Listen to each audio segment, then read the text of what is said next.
Hi, Matt with Custom Car Grills here with a mesh installation for a 2003 through 5 Toyota 4Runner.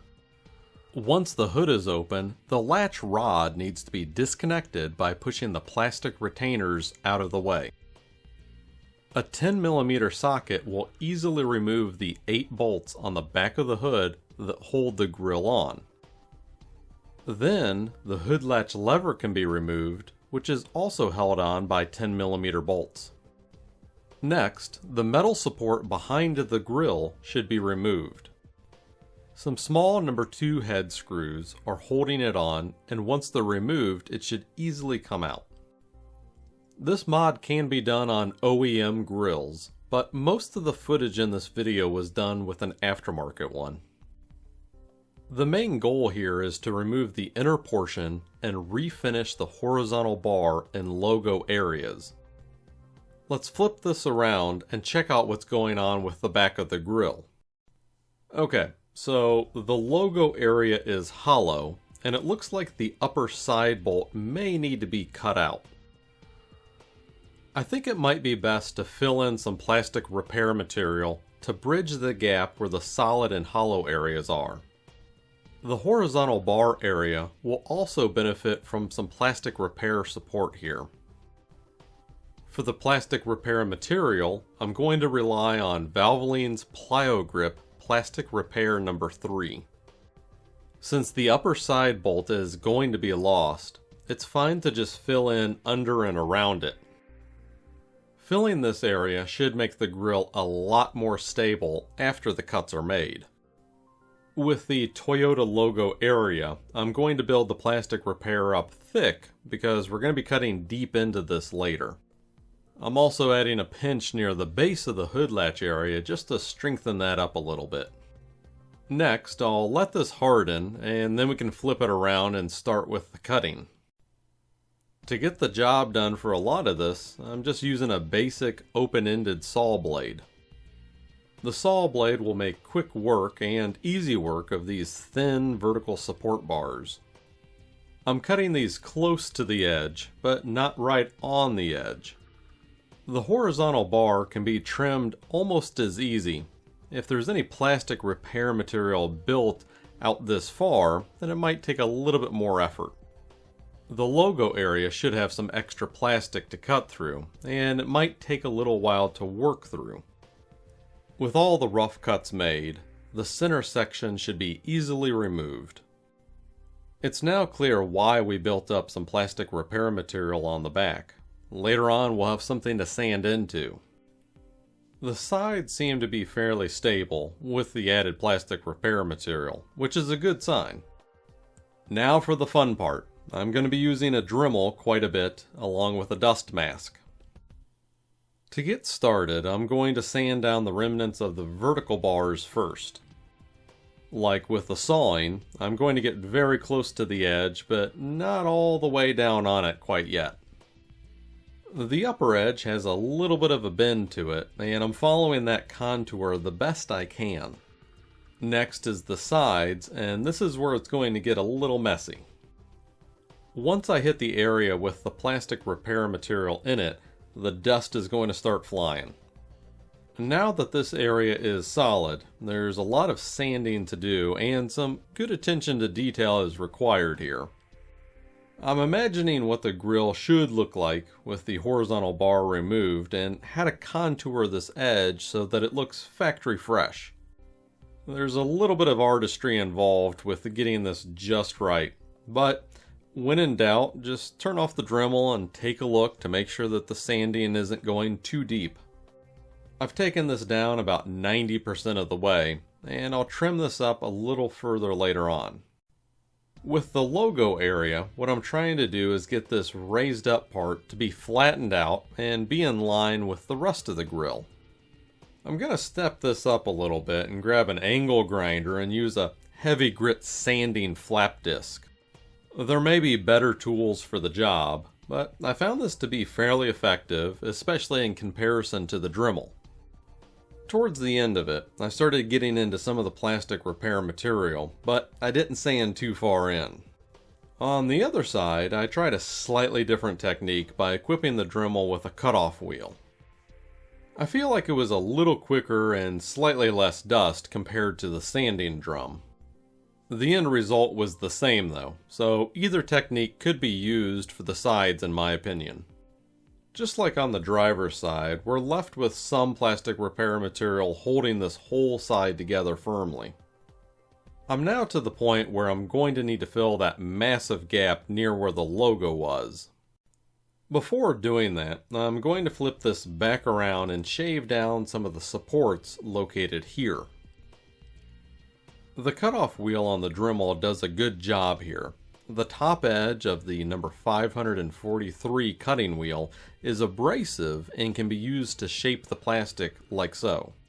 With the supports shaved down, I can easily slide in some mesh to give me a material to dispense repair material onto. To get this held in place, I'm going to use some craft tape on each end. The sides don't really have enough room for the mesh, so I'm going to put in some tape on the front edge. It's not pretty, but it's going to work. Okay, so we're going to go back to using the plyo grip again here. I'm just going to start piling it up so that it's at or slightly above the existing factory ledge. Periodically using a squeegee is useful to keep a nice even fill and keep the material contained. For the sides, I'm just filling this area directly onto the tape and building it up to where I think the edge should be. I'll admit, this isn't precision work on the sides, but I think it should get the job done. Once the plyo grip hardens, I'm going to remove the tape. The center section appears acceptable, and from the looks of the side area, there's going to be a lot of sanding involved to get this back down to the shape that it should be. Oddly, the passenger side looks like it might actually need a little bit more filler later on as well. I'm going to hit this center section up with a flap wheel again to knock down the bulk of the plastic repair material. When I get it down near the body line, I'll switch over to some sandpaper on a block sander and then repeat all of this for the sides as well. Whew, that was a lot of sanding, but we're finally starting to see some progress here. The sides still need a bit more sanding, and I'm going to use the Dremel again to start reshaping this area. I can't go too wild in this area though. I want to keep it an OEM looking body line. Because this side area used to be hollow, the edge on the back of it has an irregular curve to it. I'm going to straighten that up a little bit right now and refine it further later on. The curve isn't horrible right now, but it's definitely going to need to be built up just a little bit more. Before I go back and fix the sides again, I'm going to use the Dremel sanding drum to carve out the curve that follows across the lower part of the grill. Then I'll sand the top some more to sharpen up the edge on the curve. The front edge also needs a little attention, but it's not as sharp as the top is. After that last sanding on the side, it's clear that I didn't add enough plyo grip, and this will need to be refilled again. So let's get that plyo grip out one more time and fill the sides once and for all. I also had a small bit of that mesh on the bottom rattling in the areas that wasn't touching the repair area, so I'll add some to the edge and center of the mesh to resolve that. Okay, so this is cured up again, and this is hopefully the final patch that will need to be made. I'm going to sand all of this by hand with some 100 grit sandpaper. It's really important to keep the two faces of the side pillar separated. I don't want to sand too much on the sharp edge in the middle because we want to have a clear divider, just like how it was on the stock grill. It looks like we've built this up pretty good this time, but the back will need to be trimmed for sure. Again, I'll use the top of the number 543 cutting and shaping wheel to flatten out the back edge. A little bit goes a long way when using this technique, and I'm not applying much pressure at all. One light pass at a time will eventually get this down to a nice clean line. Alright, this looks like something natural for the vehicle. I'm pretty happy with how the sides are looking now. Let's hit it up with just a little bit more hand sanding with a finer grit and then leave it alone for now. Focusing back on the center area, I'm going to shape that back edge to be a nice consistent depth. I built it out only a little bit, so there's not a whole lot that needs to be shaved off. One weird spot that I noticed was right here. There's a couple indentations in this area.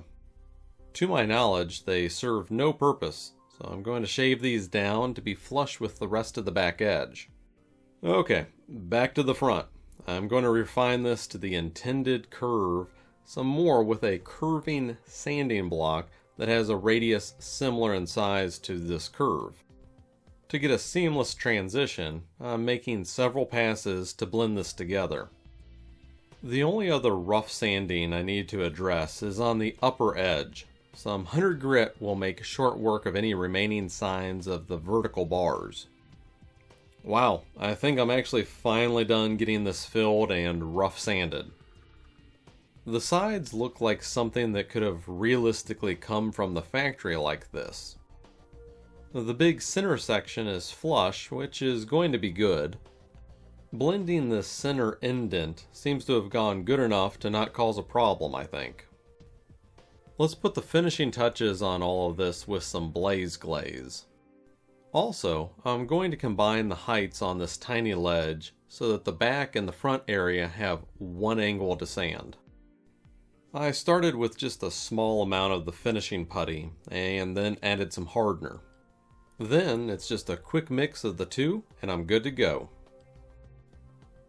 The big front ledge is my preferred starting point and I'm quickly layering the putty on before it hardens. I'll try to get some in the corners too, but I don't want to build this up too thick in any area. Then I got the sides and started off doing some more sanding. Several light passes with a medium grit sandpaper will get a nice smooth edge. For most of this part, I was using a 200 grit paper and not being aggressive with the pressure. This project involves a lot of sanding. I was sure to have several sheets of varying grits available. The sides can be done by hand, but in an effort to save that sharp edge, I decided to get a block sander going in this area. After the first pass of the finishing putty, it did a really good job with evening all this out, but there's still room for improvement. Again, I'm just adding some blaze glaze and some hardener and mixing it up.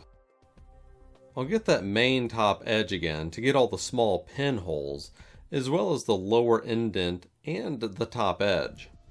Oh, and let's not forget to get those corners a little better this time too.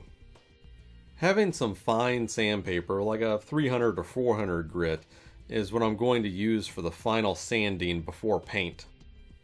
The more time I spend on these finishing touches, the better it'll turn out in the end.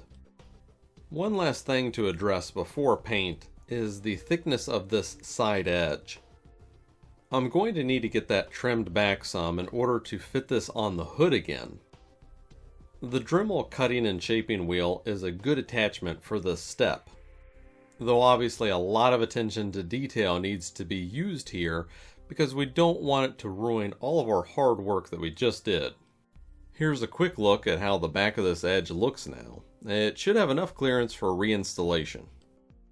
For the paint job, we ended up going with the titanium metallic color and painted the inside trapezoid area a flat black to give it a little bit more extra depth. Overall, this came out excellent. I'm really excited to see the mesh installed. Speaking of which, here's the mesh piece that we have for sale on our website. It's pre-cut and pre-bent to fit the 2003 through 5 4Runner after the inside has been modified as shown in this video. With all the right cuts made, it should drop right onto the back, like so. The top will be a tight fit, and the lower and side areas are intentionally made a little large to accommodate varying depths depending on how the grille is gutted and refinished. To temporarily hold the mesh in place, I'm going to use some foam and cable ties. I don't think it matters whether I start on the top or bottom first. All that really matters is that the tie loops through the mesh and around the grill. I like having the tail end of the tie on the back of the mesh. It generally gets the best flush hold of the mesh to the grill. It's important not to over tighten here because we can't distort anything, especially the top edge, during this step. Once all the ties are on, I'll trim the tail ends off and discard them. Now it's time for a quick check to make sure everything looks right. Thus far, it looks like the mesh is on tight to the grill and nothing is distorted. To attach the mesh on, I'm going to use the rest of the plyo grip I have left from earlier. I went through 2 cartridges of this stuff during this project, though it might be possible to get it down to 1 if I didn't need to go back and refill some of the gaps earlier on. I'm only using the plyo grip on the top and bottom edge. The sides do not need any at all. On the top edge, I'm being very cautious not to build it up too far. I don't want to add too much depth there, because then it would make reinstallation difficult. Once it's all cured, then it's time to cut off the ties and check out how this turned out. Whoa, look at this! It's completely unrecognizable from what we started with. I'll admit, this is a lot of work. It's one of the most challenging installs we've ever done, but I think all this hard work has paid off. This grill looks amazing. I'm extremely happy with how that indent in the front looks, and the black paint on the sides adds a nice little bit of depth. While it's great to look at now, we're actually still not done yet. Since this was an aftermarket grill, I need to install the mounting studs. If the factory grill was being used, these should either be removed or taped over at the beginning. Here's a good shot of the back of the top edge. It's clear how flush the mesh is to this edge. We try our absolute best to pre-bend the mesh to the right angles, but before attaching the mesh, very minor adjustments may be needed. For reinstallation, one small cut on each side of the hood is needed. This little bit of metal here is preventing the grill from bolting on. A good pair of tin snips is all that's needed. It's just some thin sheet metal, and one simple cut on each side will get the job done. Some touch-up paint in this area will help prevent any rusting later down the road from the metal now being exposed. If the metal support is desired to be reused, then similar cuts in this area will also be needed. With everything all assembled, let's get it back on the hood like so. The original 10mm nuts can be reused. There should be barely enough clearance around the mesh to thread these on the side. I'm getting these tight, but not over tightening them. One last thing to deal with is the hood latch. It's now obvious that the stock rod isn't the right shape and now won't reach. Included with our grill is a new hood latch rod. It's stainless and won't rust out. To install it, all that needs to be done is loop this end through the hole here and then swing the rod around to connect it to the hole in the safety latch, and then snap the plastic catch back on the rod too. The hood should now open by pulling the rod down, which will take a little getting used to, but it should be functional. In conclusion, this was a very challenging build, but a very rewarding project to tackle. For those with the time, the patience, and the know-how, I look forward to seeing all the mesh installs done using our mesh piece. If you have any questions about this video, feel free to contact me, and thanks for watching.